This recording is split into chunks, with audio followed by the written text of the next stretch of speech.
Assalamualaikum warahmatullahi wabarakatuh. Om Swastiastu. Salam sejahtera bagi kita semua.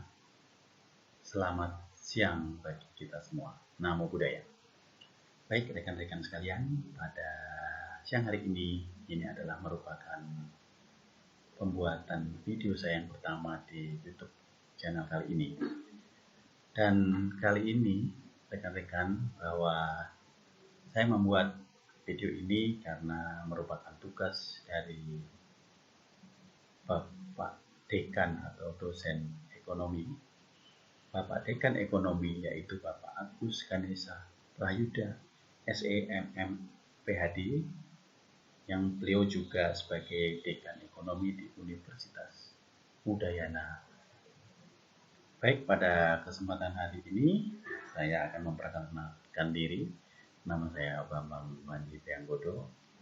Saya mahasiswa manajemen Magister Manajemen Angkatan 43 Universitas Udayana. Kali ini akan membahas tentang kompensasi finansial langsung dengan referensi chapter 9 pada buku Human Resource Management Erwin Wondi dan Joseph C. Martochoiu. Baik, saya akan langsung menuju ke pokok, yaitu bagaimana apa itu kompensasi finansial langsung.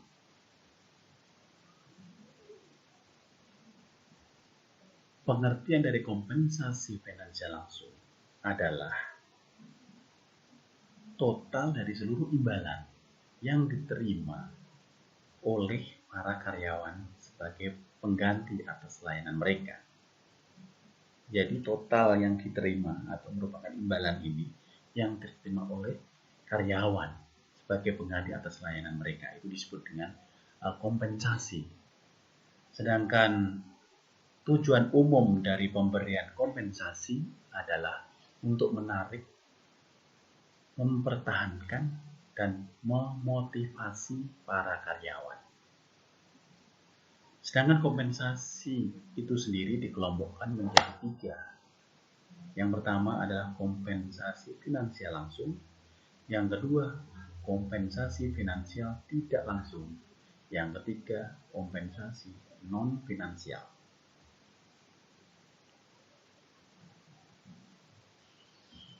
Pengelompokan kompensasi. Kompensasi finansial langsung meliputi bayaran yang diterima seseorang dalam bentuk upah, gaji mungkin, komisi, dan bisa juga bonus. Sedangkan kompensasi finansial tidak langsung, yang bisa juga sering disebut itu tunjangan, itu meliputi seluruh imbalan finansial yang tidak termasuk dalam kompensasi finansial langsung. Jadi kompensasi jenis ini meliputi sekumpulan besaran imbalan yang biasanya diterima secara tidak langsung oleh karyawan. Kompensasi non-finansial meliputi kepuasan yang diterima seseorang dari pekerjaan itu sendiri atau dari lingkungan psikologis dan atau fisik di mana orang tersebut bekerja.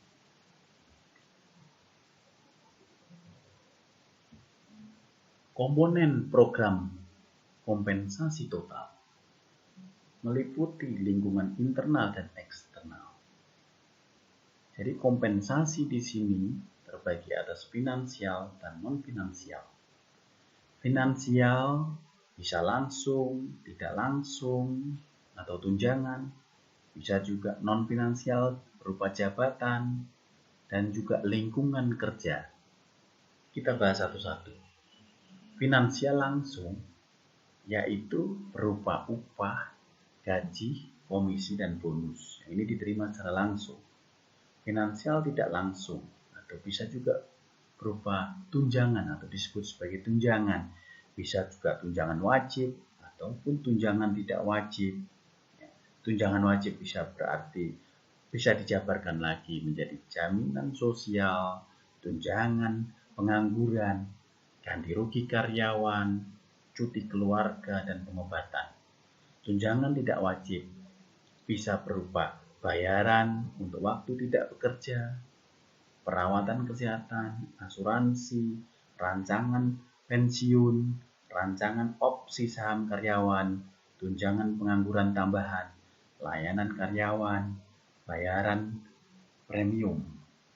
Sedangkan untuk kompensasi non-finansial bisa berupa jabatan, yaitu bisa variasi jabatan, keterampilan, bisa identitas, tugas, signifikansi tugas, bisa otonomi, bisa umpan balik.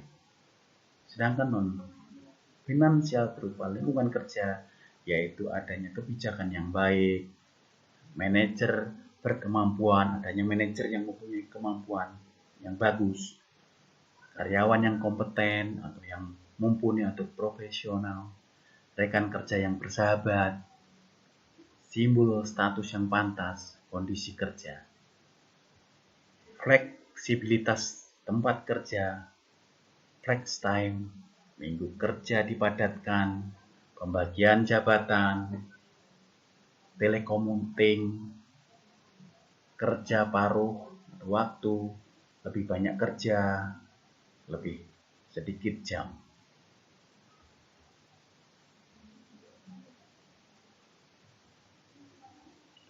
Keadilan dalam kompensasi finansial itu ada dua. Yang pertama adalah dengan teori keadilan atau equality theory. Adalah teori motivasi di mana orang menilai kinerja dan sikap mereka dengan membandingkan kontribusi mereka pada pekerjaan dan keuntungan yang mereka peroleh dari situ dengan kontribusi dan keuntungan dari orang lain yang sebanding atau comparison others. Keadilan finansial atau financial equity. Jadi yang pertama tadi teori keadilan, equity teori. Yang kedua ini teori keadilan finansial, financial equity. Adalah persepsi para karyawan mengenai adil tidaknya pembayaran yang mereka terima. Jadi mengenai adil tidaknya pembayaran yang mereka terima. Itu financial equity.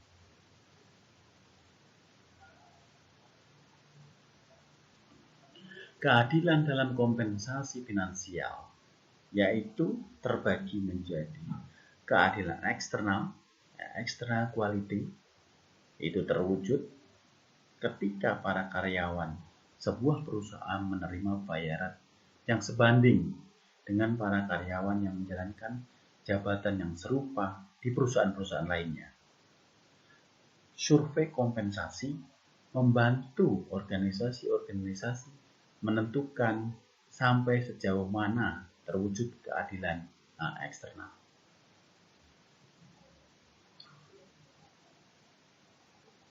Keadilan dalam kompensasi finansial, keadilan internal atau internal equity, terwujud ketika para karyawan menerima bayaran menurut nilai relatif dari jabatan mereka dalam organisasi yang sama.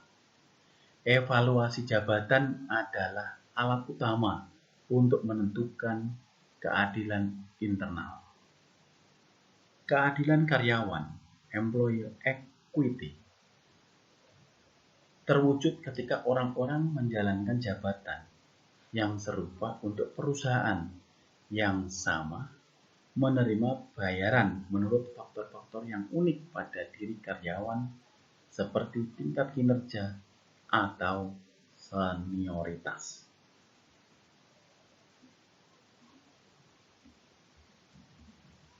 Determinan kompensasi finansial langsung, bahwa kalau kita skemakan bahwa organisasi kebijakan kompensasi politik organisasional, kemampuan untuk membayar itu ke bawah.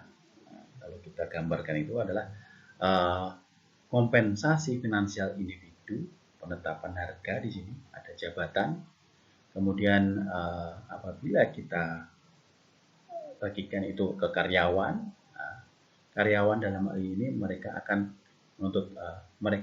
memerlukan atau karyawan ini akan memerlukan bayaran berbasis kinerja, bayaran berbasis keterampilan, bayaran berbasis kompetensi, senioritas, pengalaman, keanggotaan organisasi, potensi, pengaruh politik, keberuntungan.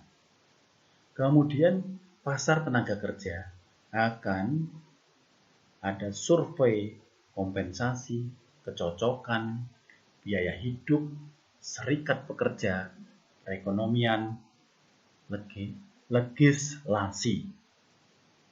Kemudian jabatan ini akan terbagi menjadi analisa jabatan, deskripsi jabatan, evaluasi jabatan, penetapan harga jabatan.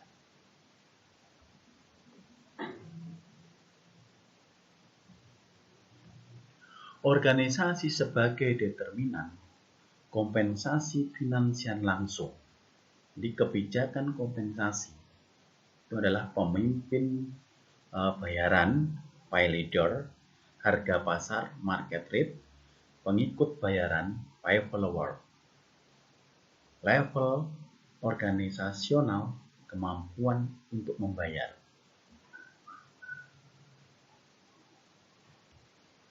Pasar tenaga kerja sebagai determinan kompensasi finansial langsung. Survei kompensasi, kecocokan dengan pekerjaan yang unik, biaya hidup, serikat pekerja, perekonomian, legislasi.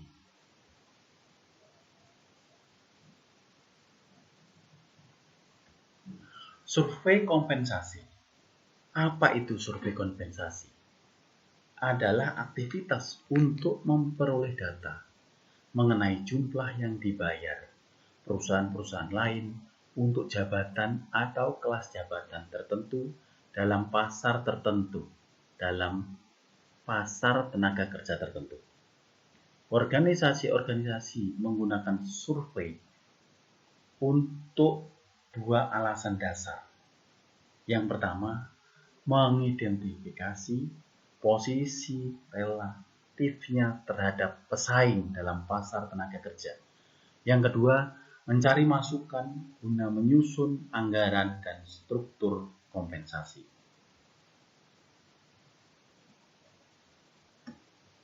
Survei kompensasi. Organisasi-organisasi besar secara rutin melaksanakan survei kompensasi yang biasanya menunjukkan gaji rendah, tinggi, dan rata-rata untuk posisi tertentu.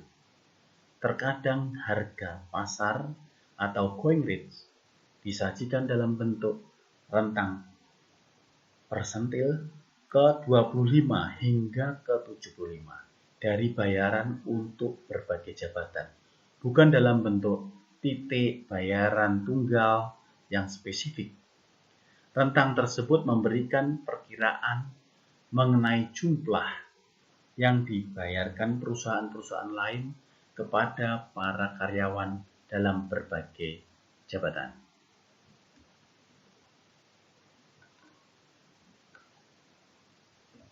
Survei kompensasi.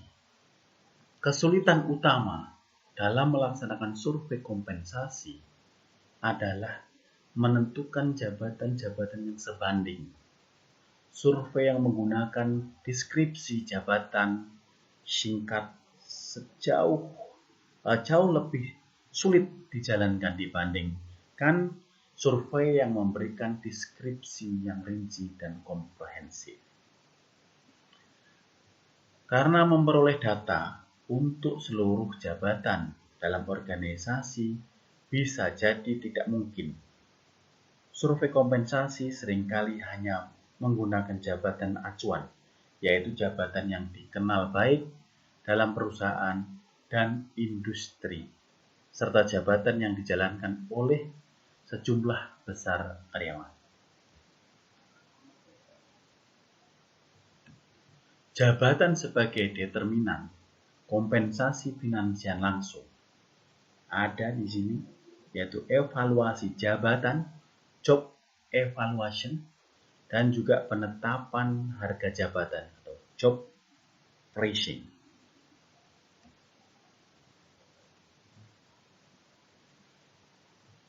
Evaluasi jabatan. Evaluasi jabatan adalah proses menentukan nilai relatif sebuah jabatan dibandingkan dengan berbagai jabatan lainnya. Tujuan utama evaluasi jabatan adalah untuk menghilangkan ketidakadilan bayaran internal yang disebabkan struktur bayaran yang tidak logis.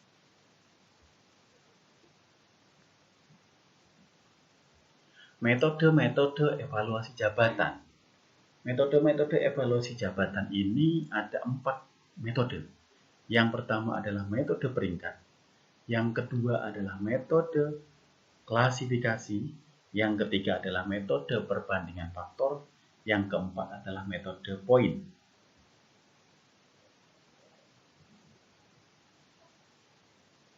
Metode-metode evaluasi jabatan.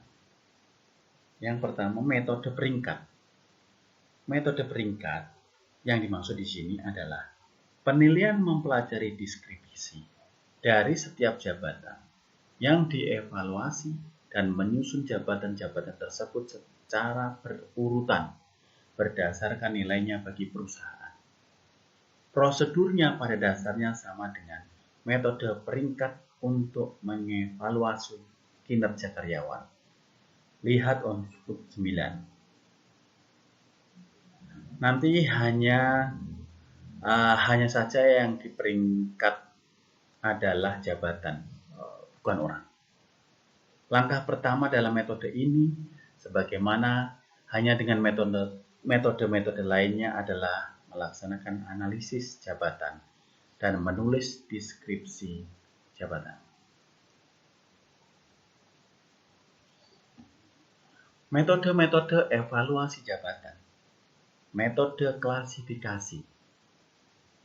Mendefinisikan sejumlah kelas atau jenjang untuk mendeskripsikan sekelompok jabatan.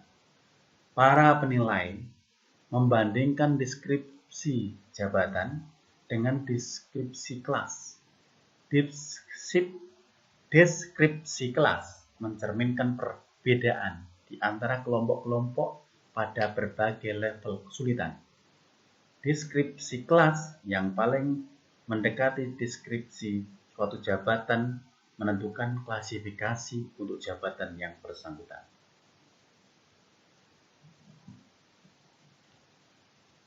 Metode-metode evaluasi jabatan.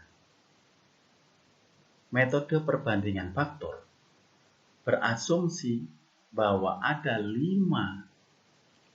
faktor universal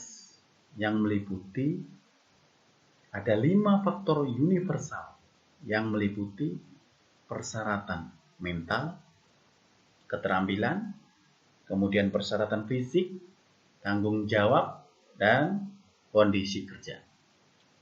Panitia evaluasi menciptakan skala moneter berisi masing-masing dari 5 faktor universal dan memeringkatkan jabatan berdasarkan nilainya untuk setiap faktor. Metode-metode evaluasi jabatan. Metode poin. Para penilai mengalokasikan nilai angka untuk jabatan-jabatan untuk faktor-faktor jabatan tertentu. Saya ulangi, para penilai mengalokasikan nilai angka untuk faktor-faktor jabatan tertentu, seperti pengetahuan yang dibutuhkan dan untuk jumlah dari nilai-nilai tersebut secara kualitatif menunjukkan nilai relatif jabatan. Metode poin memerlukan seleksi atas faktor-faktor jabatan berdasarkan sifat dari kelompok jabatan tertentu yang dievaluasi.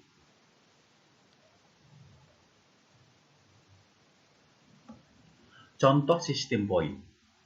Lembar kerja evaluasi jabatan sistem poin 500. Faktor jabatan bobot tingkatan faktor 1, 2, 3, 4, 5. Pendidikan 35%. Poin 1, 35. 2, 70. 3, 100,05. 4, 1, 40. Dan 5, 175. Kemudian pengetahuan jabatan 25%. 1, 25. 2, 50. 3, 75. 4, 100. 5, 125. Kontak 18%. 1, 18. 2, 42. 3, 66. 4, 90. Kompleksitas tugas 17%. 1, 17. 2, 51. 3, 85. Inisiatif 5% bobotnya. 1, 5. 2, 10. 3, 15. 4, 20. 5, 25. Lembar kerja evaluasi kerja untuk title jabatan posisi administratif 2. Faktor jabatan bobot 1, 2, 3, 4, 5. Pendidikan misalkan 35%. 1, 35. 2, 70. 3, 105. 4, 140. 5, 175. Pengetahuan jabatan 25%. 25, 50, 75, 100, 125. Kontak bobotnya 8%, 18%. 18, 42, 66, 90. Kompleksitas tugas 17%. 17, 51, 55. Inisiatif 5%. 5, 10, 15, 20, 25. Nilai total jabatan 239.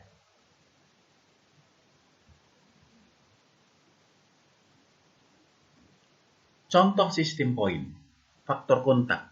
Faktor ini mempertimbangkan tanggung jawab untuk bekerja dengan orang lain untuk memperoleh hasil, baik secara antara departemen atau di luar pabrik. Pada tingkatan yang rendah, hal ini terutama terkait dengan pemberian dan penerimaan informasi atau instruksi. Pada tingkatan yang lebih tinggi, faktor ini menuntut adanya upaya mencapai kesepakatan dengan atau mempengaruhi orang-orang lain. Dalam menilai faktor ini, pertimbangkan bagaimana kontak dibuat, lamanya kontak dan tujuannya, tingkat, level tingkatan, level 4, 3, 2, 1. Level 4, tujuan rutin dari kontak adalah mendiskusikan masalah-masalah dan solusi-solusi yang bisa digunakan, memastikan kerjasama atau koordinasi upaya-upaya dan mencapai kesepakatan dan tindakan diperlukan lebih dari sekedar diplomasi dan persuasi yang biasa-biasa saja. Poinnya 90. Level 3. Tujuan rutin dari kontak adalah bertukar informasi dan menyelesaikan masalah-masalah tertentu yang ditemui dalam pelaksanaan pekerjaan sehari-hari. Poin 66. Tingkat level 3, level 2. Kontak bisa berulang-ulang namun biasanya singkat dan dengan sedikit atau tanpa berkelanjutan. Poinnya 42. Level tingkat 1. Kontak biasanya hanya terjadi dengan orang-orang dalam unit kerja langsung saja. Poinnya 18. Jadi totalnya ini poinnya adalah 18. Contoh sistem poin. Faktor-faktor kompleksitas tugas. Level 3, menjalankan pekerjaan di mana hanya metode umum yang tersedia. Tindakan dan pertimbangan independen secara rutin dipergunakan untuk menganalisa fakta, mengevaluasi situasi, mengambil kesimpulan, membuat keputusan, dan melakukan atau merekomendasi tindakan. Poin 85. Level 2. Menjalankan tugas-tugas kerja berdasarkan prosedur-prosedur standar atau metode-metode yang secara umum dipahami. Beberapa tindakan dan pertimbangan independen diperlukan untuk memutuskan apa yang harus dilakukan, menentukan penyimpangan yang diizinkan dari prosedur standar, menilai fakta-fakta dalam situasi-situasi, dan menentukan tindakan yang harus diambil dalam batas-batas yang ditetapkan. Poin 51. Level 1, sedikit atau tidak ada tindakan atau pertimbangan yang independen. Tugas-tugas sangat terstandarisasi dan sederhana, sehingga hanya memerlukan sedikit pilihan mengenai cara mengerjakannya. Poin 17. Penetapan harga jabatan. Penetapan harga jabatan atau jobs pricing. Proses menentukan nilai uang pada nilai jabatan dilaksanakan setelah evaluasi jabatan dan nilai relatif dari setiap jabatan dalam organisasi telah ditetapkan. Terdiri atas unsur 1. Tingkatan bayaran, pay grades. Yang kedua, rentang bayaran, pay ranges.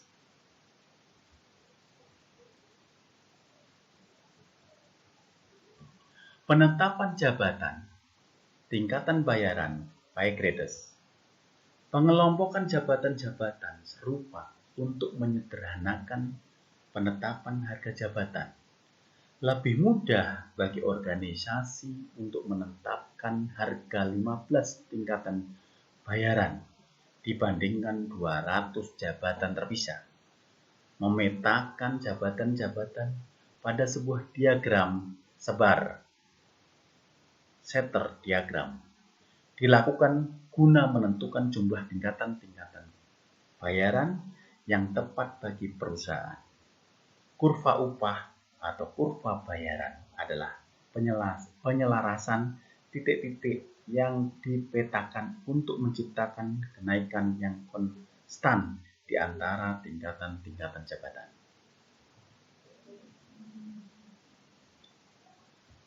Penetapan harga jabatan. Rentang bayaran mencakup tarif bayaran minimum dan maksimum dengan perbedaan yang cukup antara keduanya untuk membentuk perbedaan bayaran yang signifikan. Rentang bayaran umumnya lebih diutamakan dibandingkan tarif bayaran tunggal karena memungkinkan perusahaan untuk memberi imbalan para karyawan berdasarkan kinerja dan masa kerja.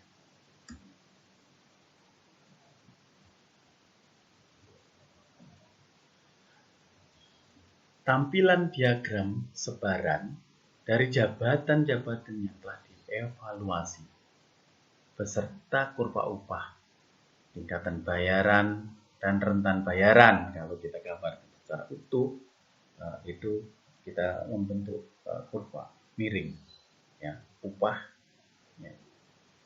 Kemudian tingkatan bayaran. Di sini bisa mulai dari 12 poin 00, 1290, 13,30, 14,00, 14,60, 15,90, 17,20, 18,20, 19,80 dalam dolar. Ini bayaran rata-rata per jam harga berlaku atau harga pasar. Rentang bayarannya, tingkatan bayarannya di 1, 2, 3, 4, 5. Poinnya tingkatan bayarannya bisa 100, 200, 300, 400, 500. Poin tersebut terevaluasi. Jadi antara kurva upah ini bisa tergambarkan dengan kurva sehingga bisa dilihat secara jelas.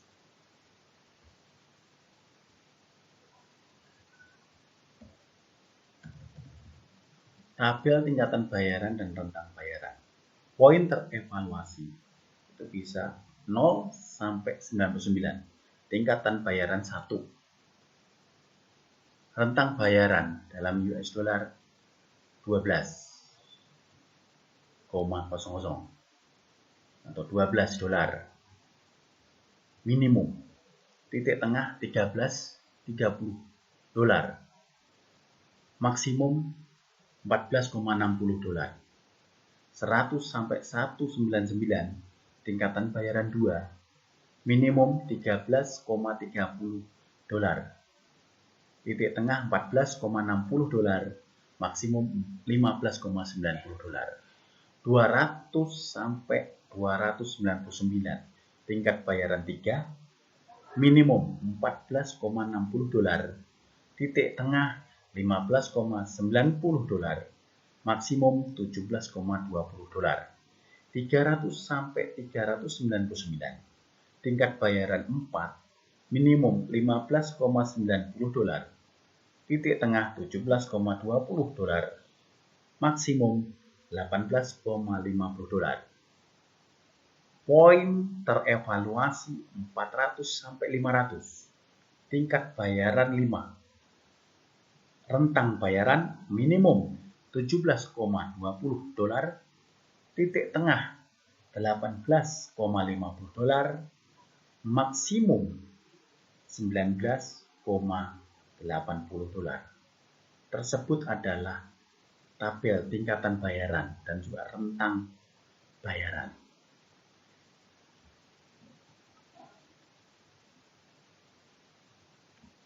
Karyawan sebagai determinan kompensasi finansial langsung,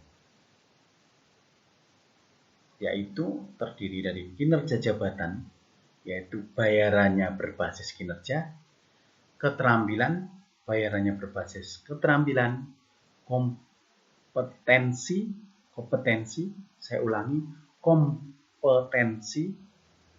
bayaran berbasis kompetensi. Senioritas, pengalaman, keanggotaan organisasi, potensi, pengaruh politik, keberuntungan.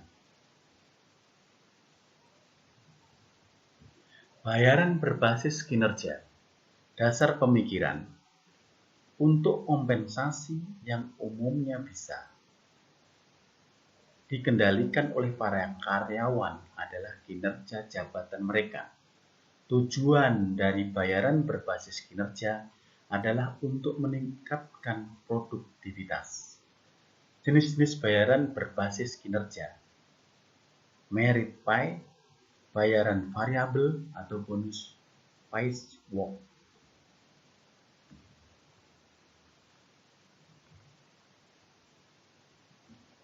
Bayaran berbasis kinerja, merit pay. Kenaikan bayaran yang ditambahkan pada bayaran pokok karyawan berdasarkan tingkat kinerja mereka. Sedangkan bayaran variabel atau bonus adalah penghargaan finansial tahunan sekali bayar, didasarkan pada produktivitas, tidak ditambahkan pada bayaran pokok, tidak berlanjut pada periode-periode berikutnya kecuali karyawan mempertahankan kinerja mereka atau tidak seperti merit pay di atas. Dianggap bisa meningkatkan produksi dan efisiensi, memberi para karyawan sejumlah kendali atas kemampuan mereka mendapat penghasilan. Piecework, rancangan bayaran insentif di mana para karyawan dibayar untuk setiap unit yang mereka hasilkan. Banyak digunakan khususnya pada bidang produksi atau operasi.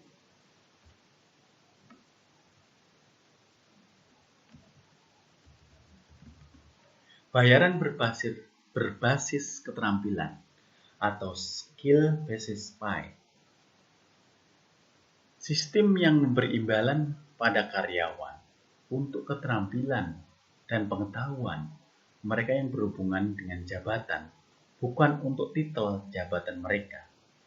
Sistem tersebut berasumsi bahwa para karyawan yang tahu lebih banyak, lebih bernilai bagi perusahaan, dan dengan demikian mereka berhak mendapat imbalan untuk usaha mereka dalam menguasai keterampilan baru.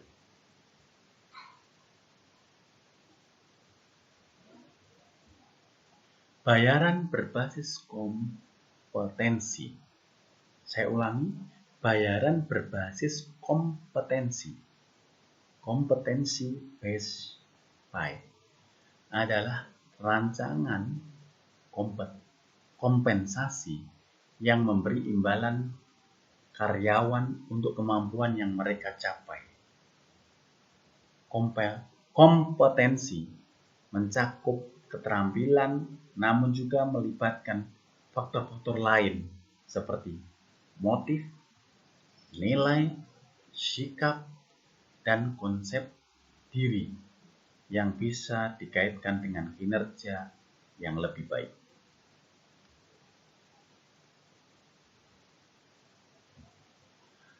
Bayaran berbasis tim. Karena usaha tim terdiri dari usaha-usaha individu, para karyawan individual harus dihargai dan diberi imbalan atas kontribusi mereka. Namun, agar tidak bisa berfungsi secara efektif, perusahaan juga harus memberikan imbalan berdasarkan kinerja tim secara keseluruhan. Dengan melakukan hal tersebut, perusahaan bisa meningkatkan efisiensi, produktivitas, dan profitabilitas.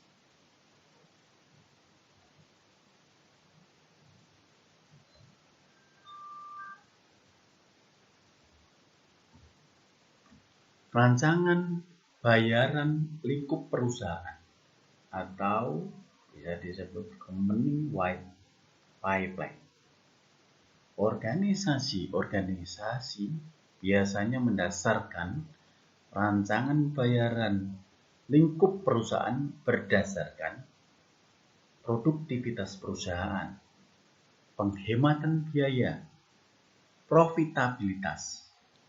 Sedangkan jenis rancangan ini antara lain pembagian laba atau profit sharing, gain sharing.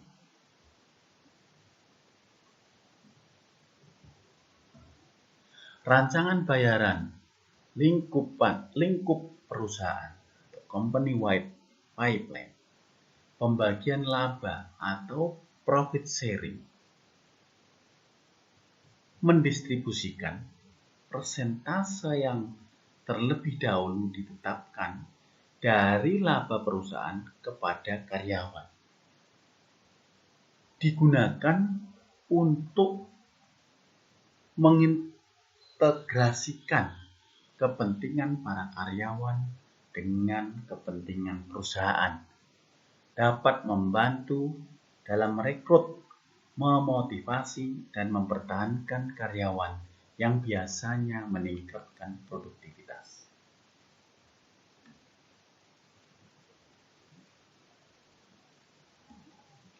Rancangan bayaran lingkup perusahaan, company-wide pipeline, gain sharing. Yang pertama, didesain untuk menyatukan para karyawan dengan produktivitas perusahaan. Yang kedua, memberikan bayaran insentif berdasarkan peningkatan kinerja perusahaan. Yang ketiga, tujuan fokus pada peningkatan efisiensi biaya, mengurangi biaya, meningkatkan kapasitas proses, dan meningkatkan profitabilitas. Selanjutnya, membantu mengaitkan strategi SDM perusahaan dengan strategi bisnisnya. Selanjutnya, melibatkan seluruh karyawan dalam upaya bersama untuk mencapai tujuan kinerja perusahaan.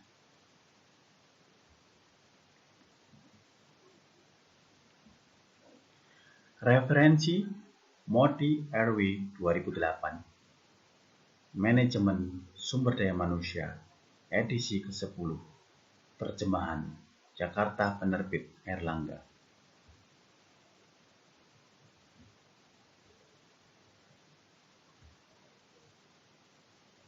Dari penjelasan saya tersebut di atas, mungkin ada beberapa hal yang ingin saya pertegas atau perjelas. Di sini ada beberapa poin-poin penting yang tentunya untuk bisa dimengerti dan dipahamin, bahwa pada dasarnya harus memahami dan mengerti apa itu kompensasi langsung, sehingga kita bisa mengerti, menjabarkan, dan mengaplikasikan dalam lapangan atau di dalam perusahaan nantinya. Tadi berbagai titik-titik penting yang perlu saya tegaskan di sini.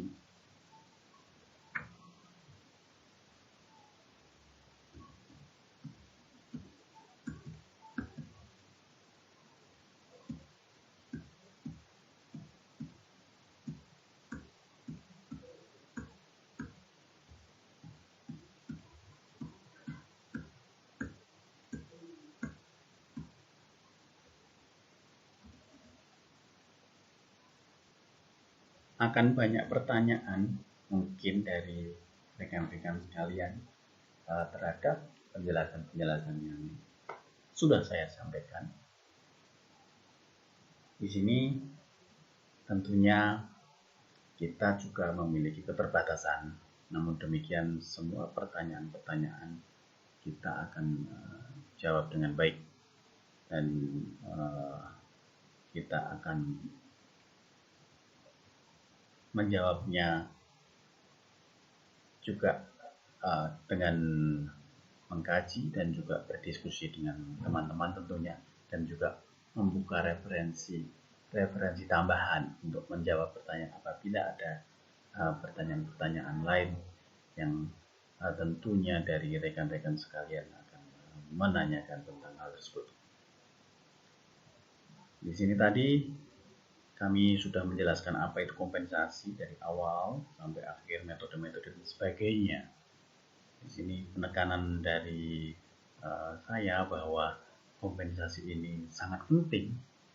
Dari penjelasan kami tadi dapat kami ringkaskan bahwa kompensasi ini boleh dikata atau disebut sebagai total dari seluruh imbalan yang diterima para karyawan sebagai pengganti atas layanan mereka.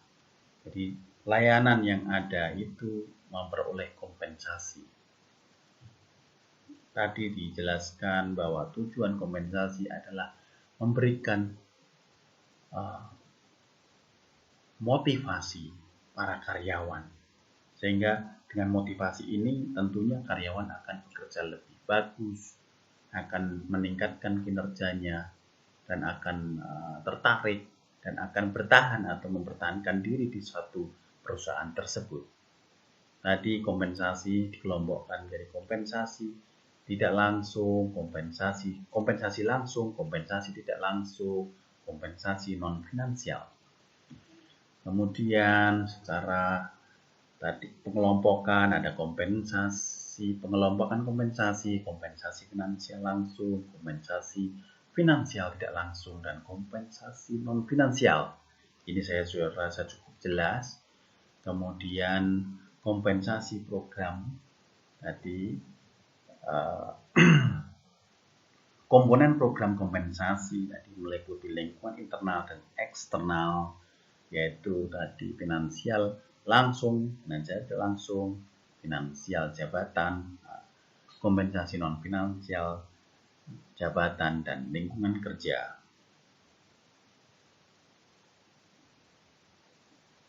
Keadilan dalam kompensasi finansial, tadi kami jelaskan tentang teori keadilan dan juga tentang finansial. Kesemuanya ini untuk mengetahui bagaimana kita memberikan kompensasi sehingga perusahaan bisa lebih maju. Tadi ada ketidakadilan dalam kompensasi finansial, ketidakadilan bersumber eksternal, sehingga di sini ada survei-surveinya sejauh mana itu sehingga ada keadilan dalam kompensasi finansial, keadilan secara eksternal, dan juga ada keadilan dalam kompensasi, keadilan secara internal, ya, secara eksternal, secara internal. Jelas di situ. Kemudian tadi determinan kompensasi finansial langsung kami jabarkan dalam satu penjabaran bahwa organisasi atau kebijakan, membuat kebijakan kompensasi, politik organisasi, kemampuan untuk membayar mereka, ada kelompok finansial individu itu berada di tengah atau penetapan harga. Kemudian di sebelah kanan itu bisa pasar tenaga kerja, sebelah kiri bisa karyawan, bawah jabatan. Di sini determinan kompensasi finansial langsung, di mana karyawan itu memiliki karyawan bayaran berbasis kinerja, bayaran berbasis keterampilan, bayaran berbasis kompetensi, senioritas, pengalaman, keanggotaan organisasi, potensi, pengaruh publik, keberuntungan. Dan dihadapkan dengan pasar tenaga kerja, survei kompensasi, kecocokan, biaya hidup, serikat pekerja, perekonomian, legislasi. Kemudian dihubungkan dengan jabatan. Jabatan terdiri dari analisis jabatan. Bagaimana kita menganalisis jabatan? Deskripsi jabatan, evaluasi jabatan, penetapan harga jabatan. Kemudian tadi kami jelaskan juga tentang organisasi determinan kompensasi finansial langsung. Jadi bagaimana kebijakan kompensasi, ada pemimpin bayaran, ada harga pasar, ada pengikut bayaran, dan sebagainya. Level organisasi, kemampuan untuk membayar. Pasar tenaga kerja secara determinan kompensasi finansial langsung. Tadi kami jelaskan secara penjelasan secara jelas, survei kompensasi, kecocokan dengan pekerjaan yang unik, biaya hidup, serikat pekerja, perekonomian, dan legislasi. Survei kompensasi tadi sudah kami jelaskan secara urut. Survei kompensasi adalah aktivitas untuk memperoleh data. Jadi aktivitas untuk memperoleh data ini mengenai jumlah yang dibayar perusahaan-perusahaan lain untuk jabatan atau kelas jabatan tertentu dalam pasar tenaga kerja tertentu. Jadi organisasi menggunakan survei untuk dua alasan dasar, yaitu mengidentifikasikan pasar relatif terhadap pesaing dalam pasar tenaga kerja, mencari masukan guna menyusun anggaran dan struktur kompensasi.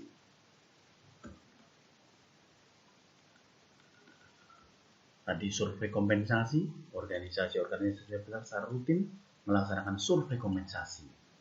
Biasanya menunjukkan dengan survei kompensasi tersebut menunjukkan dengan gaji rendah, ya, diadakan survei tinggi dan rata-rata untuk posisi tertentu.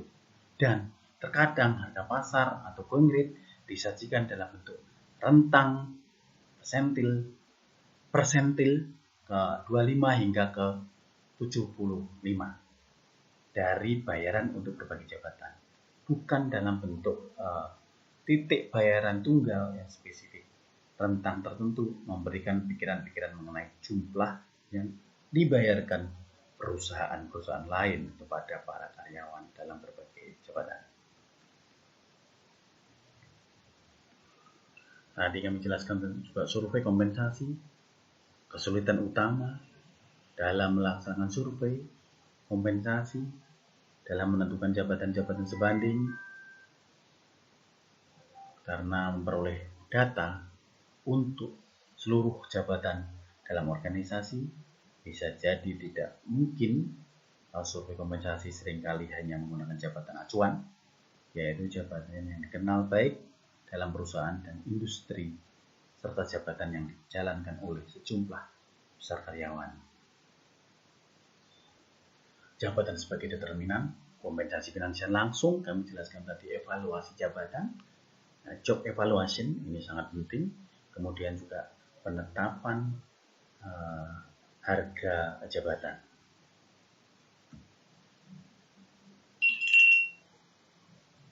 Evaluasi jabatan, tadi kami jelaskan, evaluasi jabatan adalah proses menentukan nilai relatif sebuah jabatan dibandingkan dengan berbagai jabatan lainnya. Jadi ada prosesnya untuk menentukan nilai relatif sebuah jabatan dibandingkan dengan berbagai jabatan lainnya. Tujuan utama evaluasi jabatan adalah untuk menghilangkan ketidakadilan bayaran internal yang disebabkan struktur bayaran yang tidak logis. Metode-metodenya tadi sudah jelas, yaitu metode peringkat, metode klasifikasi, metode perbandingan faktor, metode poin.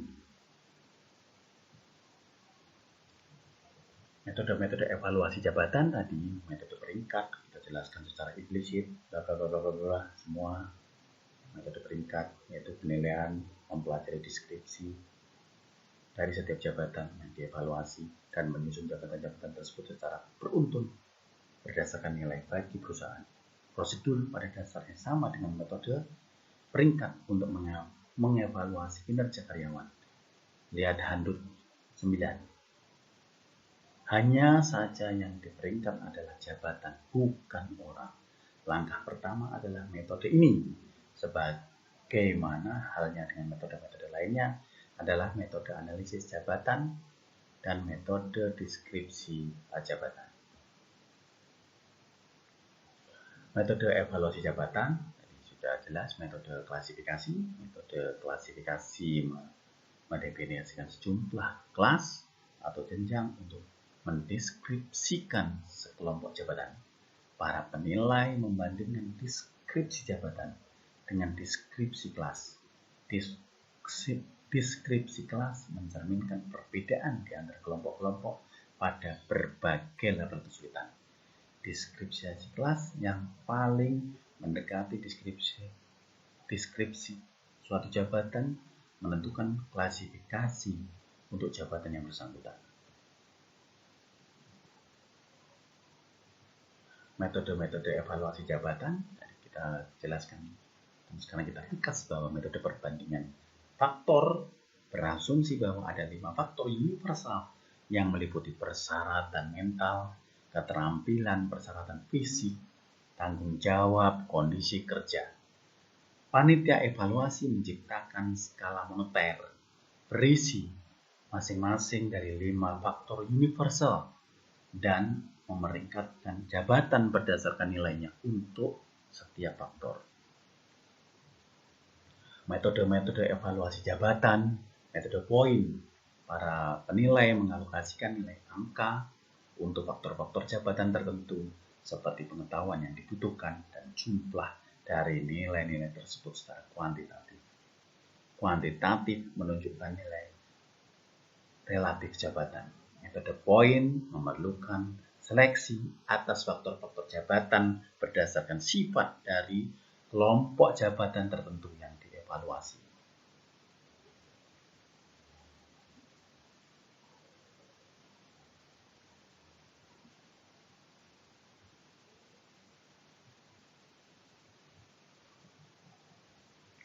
Penetapan harga jabatan tadi sudah dijelaskan, dan di sini kita perjelas bahwa Penetapan harga jabatan, jobs pricing, itu dengan proses menentukan nilai uang pada nilai jabatan. Jadi nilai jabatan itu ada nilai uangnya. Proses menentukannya bagaimana? Ini dimaksud di sini. Dilaksanakan setelah evaluasi jabatan dan nilai relatif dari setiap jabatan dalam organisasi telah ditetapkan. Terdiri atas unsur tingkatan bayaran, rentang bayaran. Penetapan harga jabatan, tingkat bayaran. Nah, ini penting sekali. Ini yang perlu garis bawahi bahwa tingkatan bayaran, pengelompokan jabatan-jabatan serupa untuk menyederhanakan penetapan harga jabatan. Lebih mudah bagi organisasi untuk menetapkan harga 15 tingkatan bayaran dibandingkan 200 jabatan terpisah. Ini penting sekali. Jadi lebih mudah bagi organisasi untuk menentukan harga 15 tingkatan bayaran dibandingkan 200 jabatan terpisah. Memetakan jabatan-jabatan pada sebuah diagram sebar dilakukan guna untuk menentukan jumlah tingkatan bayaran yang tepat bagi perusahaan. Kurva upah atau kurva bayaran adalah penyelarasan titik-titik yang dipetakan untuk menciptakan kenaikan yang konstan di antara tingkatan-tingkatan jabatan. Penetapan harga jabatan, rentang bayaran mencakup tarif bayaran minimum dan maksimum dengan perbedaan yang cukup antara keduanya untuk membentuk perbedaan bayaran yang signifikan. Rentang bayaran umumnya lebih diutamakan dibandingkan tarif bayaran tunggal karena memungkinkan perusahaan untuk memberi imbalan para karyawan berdasarkan kinerja dan masa kerja.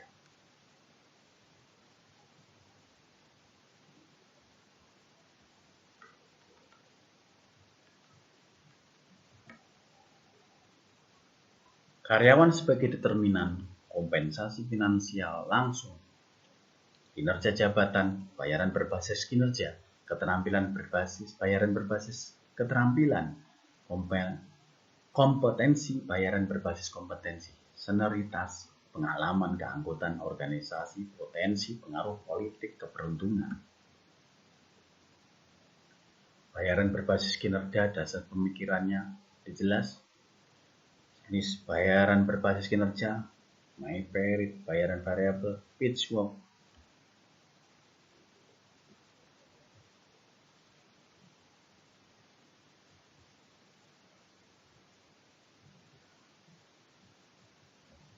Bayaran berbasis kompetensi tadi sudah jelas, di situ adalah rancangan kompetensi yang memberi imbalan karyawan untuk kemampuan yang mereka capai.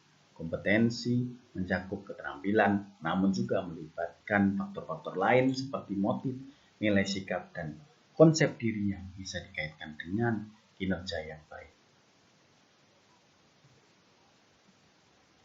Bayaran tadi, kami ulas lagi, ini juga poin penting bahwa bayaran berbasis tim, karena usaha tim terdiri dari usaha-usaha individu, para karyawan individual harus dihargai dan diberi imbalan atas kontribusi mereka. Namun agar tim bisa berfungsi secara efektif, perusahaan juga harus memberikan imbalan berdasarkan kinerja tim secara keseluruhan.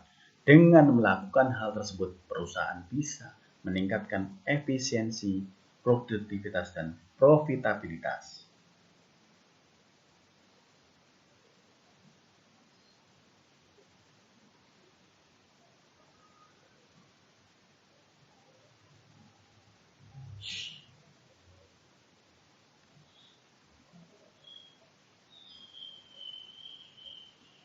Rancangan bayaran lingkup perusahaan tadi, di sini juga kami perlu garis bawahi tentang gain sharing, desain untuk menentukan para karyawan dengan produktivitas perusahaan, memberikan bayaran insentif berdasarkan peningkatan kerja perusahaan. Tujuan fokus pada peningkatan finansial, efisien, biaya mengurangi biaya, meningkatkan kapasitas proses, dan meningkatkan profitabilitas.